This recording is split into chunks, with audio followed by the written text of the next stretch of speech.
네, 문화 트렌드를 뒤집어보는 시간입니다. 김원식 대중문화평론가께서 나오셨습니다. 어서 오십시오. 네, 안녕하십니까. 오늘은 어떤 얘기부터 한번 시작을 해볼까요? 예, 택시 운전사부터 좀 말씀을 드리겠는데요. 예. 택시 운전사 얘기는 종종 했었는데 이 중국 관객들의 반응이 화제가 됐습니다.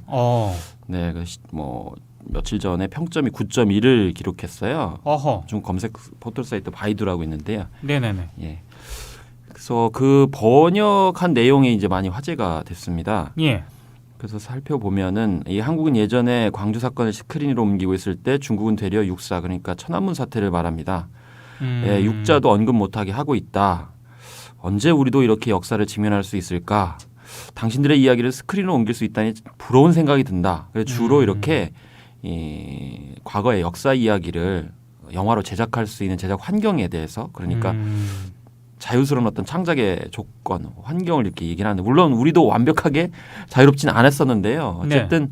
이 택시 운전사를 바라보면서 중국 관객들의 그런 부러운 반응 이런 걸 살펴보면서 야 자부심을 느껴야 되겠다라는 생각을 거꾸로 이제 하게 됐다라는 것이죠. 예. 그래서 지금의 한국 민주 사회는 수많은 피와 눈물로 바꾼 것이다 이렇게 언급한 이용자도 있었습니다. 감히 얘기하건대 정부의 진상을 얘기할 수 있는 나라, 역사를 똑바로 보는 나라는 정말로 존경할 만하다 이렇게 돼 있습니다.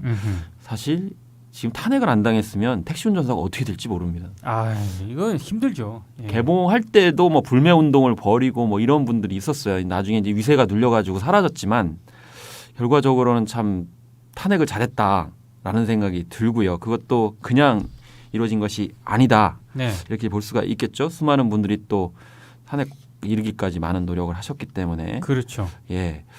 그래서 또 네티즌 다른 분은 또 감동했고 매우 부러웠고 상영관의 관객들은 모두 자신의 조국이 매우 자랑스럽다고 여길 것이다. 이렇게 또 언급한 분들이 있었는데 예. 그걸 보면서 한편으로는 중국 관객들이 많은 것을 지금 거꾸로 전해주고 있지 않나 그런 생각이 좀 들기도 하는데요. 사드나 좀 어떻게 좀. 예.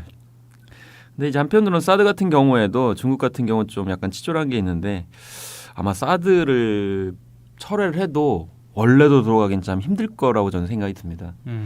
그래서 왜냐하면 이제 그동안 노리고 있었거든요. 문화 콘텐츠 같은 경우에도 계속 규제를 해왔었는데 예. 사드를 빌미로 해가지고 이제 강력하게 자국 이익을 위해서 이제 하고 있기 때문에 네. 그런 면에서 좀 사드 외에도 중국의 그런 자국 우선주의를 좀 주의해야 되지 않을까 그런 생각이 좀 들어가지고요. 한편으로 옛날처럼 중국에 가가지고 돈을 많이 벌던 시절이 있었어요. 그건 좀 잊어버려야 되지 않을까라는 생각이 들어요. 우리가 그렇죠. 이제 중국을 연상하면 주로 쉽게 가가지고 일종의 떼돈을 벌 수 있다 이렇게 이제 생각을 하게 되는데 그리고 그 시절은 버려야 돼요. 그 생각은. 저는 한 가지 우리 국민들이 착각하는 것 중에 네네. 하나가 중국이 대한민국보다 한 단계 낮은 걸로 많은 분들이 생각을 하셨어요. 절대 그렇지 않죠. 아이고 그런 중국 아닙니다 지금. 예. 네. G2입니다 G2. 네. 미국 다음에 중국. 예. 그래서 이제 중국 같은 경우도 이제 대부분은 한국 전문가나 뭐 일반 매체에서 오류를 저지르는 것이 예. 평균화를 시키거든요. 근데 중국은 워낙 땅이 크고 인구가 많기 때문에 평균화를 하면 당연히 우리보다 낮게 보이긴 해요. 아 그렇죠. 근데 도시별로 보거나 지역별로 보면 우리하고는 비교할 수 없는 부분이 있기 예. 때문에 그런 태도를 좀 수평적인 관점에서도 버려야 오히려 우리에게도 이익이 되겠다 이런 생각이 드네요. 알겠습니다. 다음은 어떤 소식입니까? 잠수 탔던 배우들이 돌아온다. 그래서 역사적 사실도 부각이 되고 있고 예.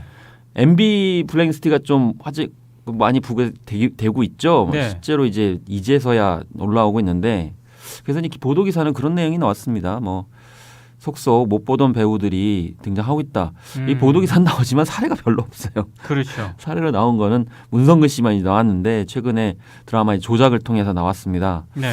그것도 악역으로 나왔어요. 정말 그렇죠. 비열한. 물론 이제 인간적인 어떤 그런 고민도 있지만 요즘은 상대적 악역이기 때문에 뭐 그런 건 크게 작용하지는 않지만 근데 문성근 씨나 그 김미화 씨는 MB를 상대로 소송을 준비하겠다고. 예. 그래서 MB 가벼운 화살 하나 날라갑니다. 네. 난 모른다.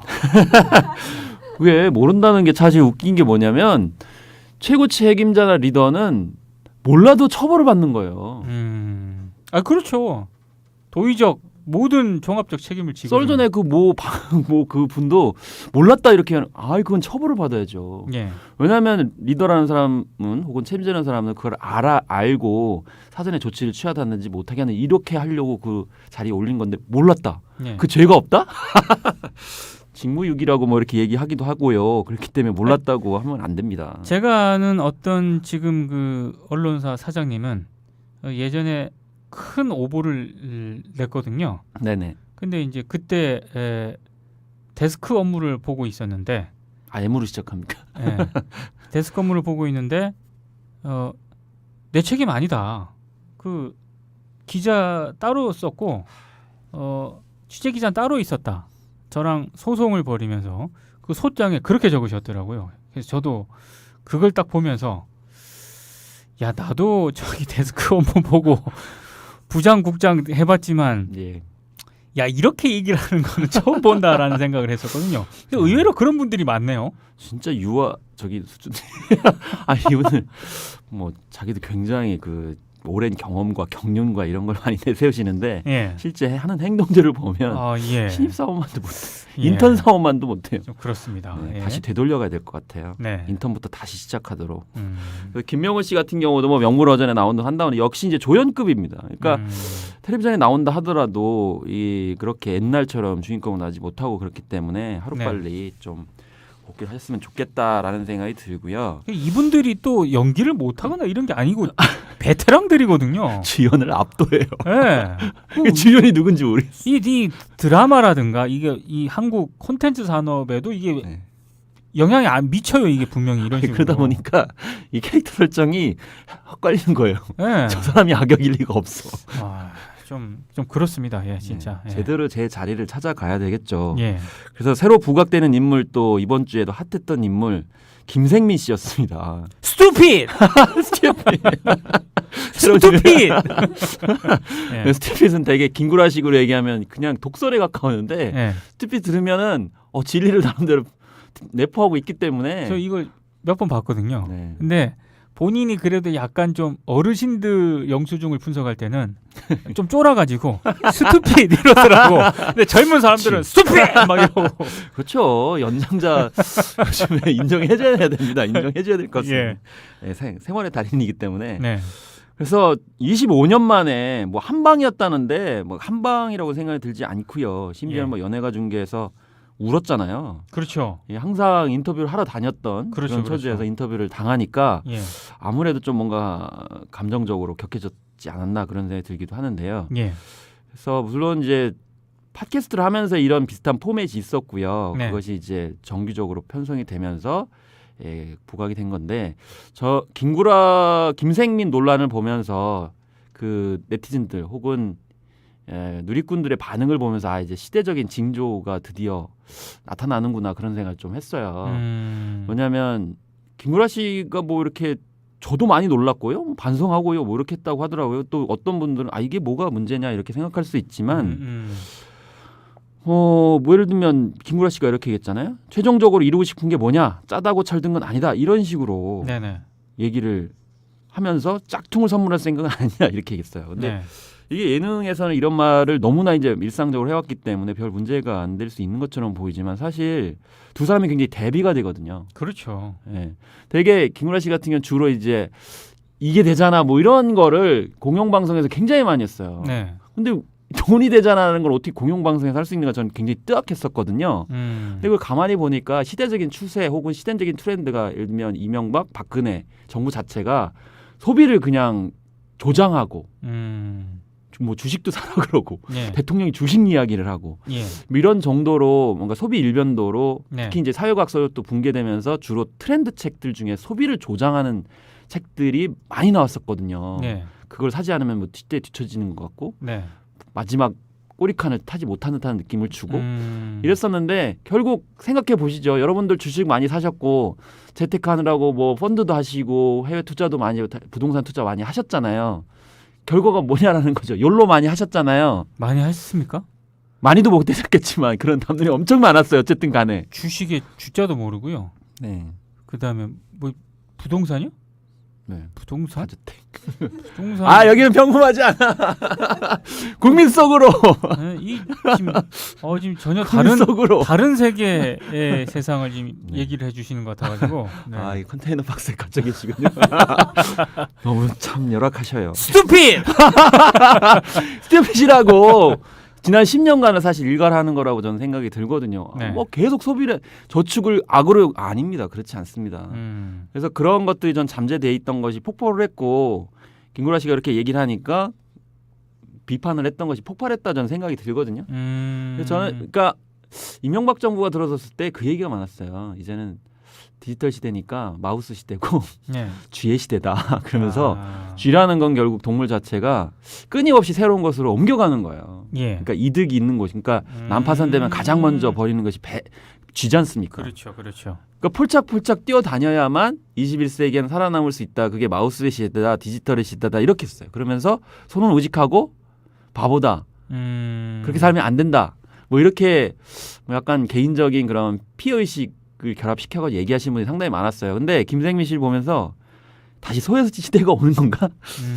오랜 동안 네. 그렇게 뭐 참고 인내하신 분들 좀 빛을 보는 것 아닌가? 그래야 되고요. 많이 보신 분들은 많이 쓰시고요. 네, 적게 보시는 분들은 적게 쓰시면 됩니다. 근데 이 우리 사회가 한 가지 문제는 네, 무조건 일단 많이 쓰라고 하기 때문에. 예.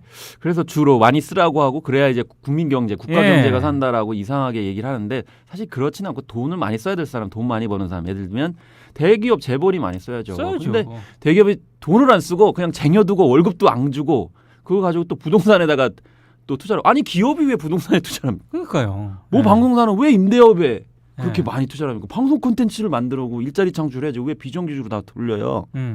비정규 돌리면 지난번에 말씀드렸듯이 구매력이 없으니까 소비를 안 하는 거잖아요. 그렇죠. 구매력이 없는데 더 소비를 하라? 그럼 뭐 하라는 겁니까? 깡통 차라는 얘기입니까? 텐트 치고 살까요? 네. 텐트는 그냥 여름에 휴가 보낼 때나 쓰는 거고요. 그래서 여러 가지 이런 소비주의에 관련된 반성을 해야 되고요. 또 사실 영수증이나 프로그램은 그나마 공영방송이니까 이걸 하죠. 그렇죠. 그래서 공영방송이 굉장히 중요합니다. 지켜야 되고요. 네. 그런 면에서 팝이 잘 됐으면 좋겠다는 생각이 들고요. 제가 봤을 때 이거 또 유사 프로그램 등장합니다. 네. 네. 그래서 그 좋은 점일 수도 있는데 하여튼 이런 생각을 갖고 과연 프로그램을 만들까라는 생각이 들고요. 또 예. 김생민 씨 보면서 진행자에 대한 그런 의식도 많이 했어요. 왜냐하면 그렇죠. 자기가 스스로 오랫동안 그렇게 해왔기 때문에 네. 어떤 상황이 돼서 민동기 국장님처럼 딱 이렇게 할 수가 있는데 그런 진행자가 사실 많이 없었다라는 거예요. 아니 근데 진짜 김생민 씨는 보면서 그 조언을 하지 않습니까? 네. 이게 느껴지죠. 그냥 하는 게 아니에요. 느껴지죠. 보면 이게 정말 이 내공이 느껴지더라고요. 이게. 책으로 본 것도 아니고 이론 본 것도 아니고 정말 생활 속에서 정말 체화된 그런 지식들을 전해주기 때문에 네. 그 이런 언론계에도 음. 탄압을 받으면서 꿋꿋하게 밑바닥을 보셨던 민동기 국장님이 공영방송으로 가시길 바라겠습니다. 넘어가도록 갑자기 하겠습니다. 왜 이렇게 다음은 어떤 소식인가요? 아우 나 뜨거워. 네. 냉장고 파먹기가 유행하잖아요. 예예예. 네. 그렇죠. 그 냉장고에 있는 것들을 되도록이면 되게 썩혀내는 경우가 많은데 이게 싱글족들이나 나홀로족 같은 경우 참 이게 힘든 측면이 물론 나홀로족만 그런 건 아니고 냉장고 파먹기라는 건 사실 셰프 관점에서 있는 재료를 완벽하게 다 소화시킨다. 냉장고를 부탁하기 때문에 네. 더 그렇게 해서 화제가 됐는데 사실은 일반 시청자나 시민들 입장에서는 이 참 가게가 안 좋기 때문에 그걸 네. 끝까지 어떻게 절약하면서 소비할까 이쪽에 사실 연결이 됐죠. 냉장고 파먹기의 가장 좋은 방법은 비빔밥 하는 겁니다. 그렇죠. 이거 해가지고 밥 비벼 먹어가지고요, 고추장 해가지고 네. 참기름 넣어가지고 네.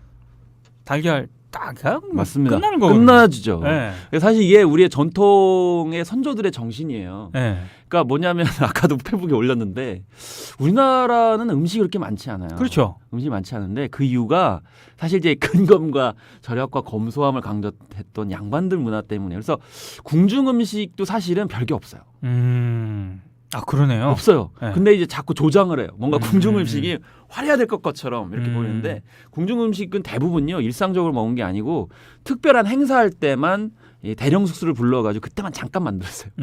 보통 때는 다 검소해요. 그래서 풀떼기가 많아요. 그렇죠. 오늘날로 얘기하면 이제 웰빙식이고 발효 음식이 많은 거기 때문에 그래서 마찬가지 냉장고 파먹기다 아니면 그 음식 파먹기라고 볼 수가 있는데 그 있는 거 없는 거 다 해가지고 고추장 딱 하나 넣고 비벼서 먹으면 음식 쓰레기가 안 나오는 그 제의 철학, 음식의 철학을 이미 옛날부터 가지고 있었던 건데 그리고 맛있어요. 네, 맛있고 간단한 레시피잖아요. 네. 누구나. 사실 그 드라마나 영화에 그런 장면 많지 않습니까? 뭐 스테이크 먹고 와가지고 결국 딱 철포덕 앉아가지고 네. 예, 다 비벼가지고 이렇게 먹는. 그게 네. 사실 우리 민낯인데 사실 대한민국 사람 참 대단한 것 같아요. 음. 그 간단한 음식 먹고도 경제 성장도 하고 민주주의도 이루고 네. 오히려 자부심을 느껴야 되지 않나. 그래서 왜냐하면 외국인 관광객들이 와가지고 특히 이제 중국과 이제 다른 나라를 비교하면서 한국 정말 먹을 게 없다는 거예요. 그때마다 왠지 주눅이 드는 경향이 있는데 아니 자랑스럽게 좀 얘기했으면 좋겠어요. 아니 우리는 이런 간단한 음식을 먹고도 택시 운전사 만들고 먹을 거 진짜 많은데 한국. 네. 응? 그렇게 얘기를 하시는 분도 있어요. 네. 가다가. 굉장히 먹을 게 많아요. 찾아보면. 그러니까 이 만족하시는 거예요. 예를 들면 중국은요 각 성별로 엄청나게 많기 때문에 네. 예를 들면 대림동 와보세요. 그 제가 한번 식당 안내할게요. 거기 가면 메뉴가 물론 저는 지난번에 말씀드렸듯이 김밥 천국을 우리의 한식이라고 생각합니다. 우리 한국 민족의 대부분 굉장히 자랑스러운 점은 뭐든지 다 자기 것화하는 저는 저력이 있습니다. 개인적으로 어떤 식당 같은 데 갔을 때 백화점식 메뉴 있지 않습니까? 네. 그런 데는 잘 안 갑니다. 그래서 외국인 학생이 그러는 거예요. 네. 메뉴는 많은데 맛이 다 똑같다니까. 그래서 왜냐면 그거는 이게 그 식당에 메인 그 제품이 없다는 얘기거든요. 자신이 없다는 거고. 잘 안 갑니다. 그래서 그렇죠. 진짜 프로는 딱 한두 개만 그렇죠. 가지고 한다는 거를 여러분들은 다 알고 계시죠? 네네. 네. 알겠습니다. 우리 우레 김님께서 또 찌개. 사실 찌개도 마찬가지죠. 찌개도요. 네. 비빔밥하고 같은 그 특성입니다. 네. 적절하게 다 넣으면 그 계보를 이은 게 라면이죠. 네. 라면은 안 들어가는 게 없습니다. 다 쓸어와. 네. 그리고 한국인들이 좀 많이 먹는 볶음밥 다 쓸어와. 그렇죠. 네, 우리 정신입니다. 모든 거 다 포용할 수 있습니다. 한국인들은. 예. 그게 중요한 겁니다. 제가 봤을 때. 예. 자부심을 가지십시다. 네. 다음은 어떤 소식입니까? 네. 꾸미기 열중하는 4050 아재들이다. 이번에 이제 기사가 어제 나왔더라고요. 이런 기사는 굉장히 많이 봐서. 그래서 그루밍족과 꽃중년, 아재 파탈 이렇게 아재 파탈이라는 단어를 요즘에 많이 써요. 판무 파탈이 아니고요. 예, 아재 파탈? 파탈은 옛날 얘기고. 아재 파탈은 무슨 의미일까요? 아재 파탈? 아재인데 이렇게 잘만 꾸미면 네. 뭐 파탈 매혹적인 네. 아재가 된다는 업무 겁니까? 파탈처럼 될 수 있다. 뭐 이렇게 얘기하는 거죠. 아. 성형외과도 많이 가시고 남성 화장품도 매출 작년보다 50%다. 이거 말씀하셨잖아요. 아까 이거 매번 나오는 건데. 그래서 예. 매번 매년마다 이런 기사가 나와요. 성형외과 시술 예. 급증. 결국에- 남성 화장품 매년 작년보다 50% 매년 50% 증가한대요. 그러면 지금 이 얘기는 자 40~50대들이요 성형외과에 가고 그렇죠. 남성 화장품을 사서 바르고 사셔야죠.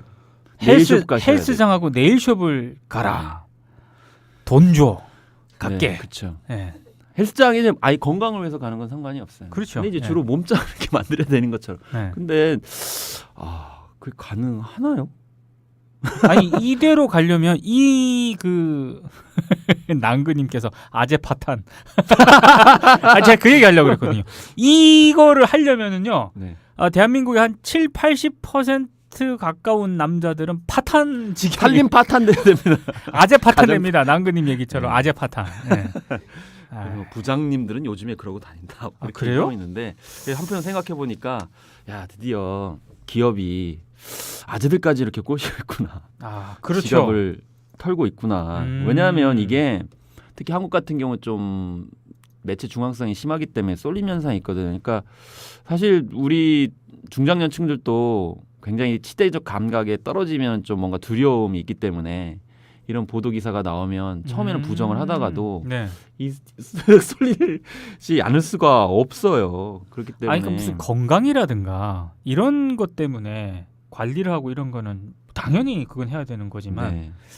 우리 언론들이 너무 이런 거를 좀 네. 조장하는 듯다. 예? 이 따라갈 수 있는 사람이 대한민국에 얼마 안 돼요. 아니 저 같은 경우도 사실 이제 이마에 주름이 있는데 예.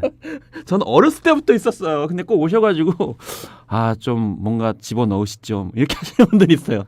신사역에는 얼마짜리가 있고요, 신촌에는 얼마짜리가 이렇게 얘기하는데 도를 하십니까? 근심이 가득하군요. 뭐 이런 성형으로. 네. 그런데 저는 생각 없어요. 제발 그러지 마세요. 알겠습니다. 마지막으로 한 소식만 더 볼까요? 네. 일본의 그런 이제 뭐 취직이 잘 된다 이런 소식 많이 있잖아요. 여기 많이 그래가지고, 보도하더라고요. 예. 일시적인 거거든요. 그리고 또 최근에 또 그래서 일본 내의 젊은 층들만 취직이 잘 되는 게 아니고 네. 한국의 이제 청년들이 거기 많이 가신다잖아요. 근데 이런 보도가 나올 줄 알았습니다. 돌아오는 분들이 이제 부지기수다. 한국에서 일본 취업하러 갔다가. 예. 아하. 그래서 결과적으로는 여러 가지 문제가 이제 반복되고 있는 거죠. 그러니까 일본인들이 싫어하는 직종에 이제 있는 경우가 많고요. 그러니까 일본에 양질의 일자리가 있다라고 생각하는 것 자체가 좀 그렇죠. 한국인한테 돌아올까? 그리고 사실 한국인들이 아니고 동남아시아 지역을 또 생각을 많이 한다고 합니다. 예를 들면 월급을 보니까요. 한 살에 보니까 219만 원을 받았대요. 한 21만 원인데 예. 월급에서 31만 원이 세금으로 빠지고 월세가 7만 원, 73만 원까지 나가니까 남는 게 거의 없더라. 이렇게 이제 얘기를 또 왠지 교통비라든지 식대라든지 이런 걸 생각을 해보면 예. 일본의 물가가 굉장히 싸기 때문에 네. 비싸기 때문에 이런 그렇죠. 거고 또 소규모 파견업체를 통해 가지고 이렇게 취직하시는 분들이 많은데 예. 이게 또 돈을 잘 주지 않는 문제가 똑같이 이제 벌어지기 때문에 이런 점에서 주의를 좀 하셔야 되지 않을까 이런 생각이 들고요. 또 일본 같은 경우도 야근이 초살인적이라고 합니다. 이거는 외신에서 여러 번 네. 보도가 됐었어요. 불을 끄고 몰래 야근한다고 합니다. 왜냐면 이제 걸리면 안 되니까. 겉으로는 규제를 하지만 속으로는 예. 그렇지 않기 때문에 예. 그래서 지난해 12월에는 일본 유명 광고에서는 댄스의 침입자 직원 한 명이 월 105시간 이상의 살인적인 초과금에 시달리다가 스스로 극단적인 선택을 한 경우가 많기 때문에 야. 그래서 제가 이제 전문 학술 뭐 그런 연구 발표 대회 이런 데 가면 예. 일본처럼 우리도 될 거기 때문에 좀 기다려라 이렇게 얘기하시는 분들이 있어요. 참 안타깝죠. 왜냐하면 양질의 일자리를 만들기 위해서 혹은 노동 시간을 줄이기 위해서 근무 조건 혹은 노동 조건을 개선하기 위해서 노력을 해야지 가만히 그렇죠. 기다리면은 무슨 일본처럼 수요와 공급의 그 빈틈 때문에 취직이 잘 될 것이다. 우리도 기다려야 된다. 이건 좀 아니라고 생각이 들어서 어쨌든 일본은 지금 침몰하고 있습니다. 침몰하고 있기 때문에 거꾸로 예. 이렇게 극단적으로 어떤 정치 세력이 부각하고 있는 것이기 때문에 예. 일본 세아래를 정확하게 좀 생각을 해야 된다고 봅니다. 알겠습니다. 오늘 말씀 잘 들었습니다. 예, 감사합니다. 김원식 대중문화평론가였습니다.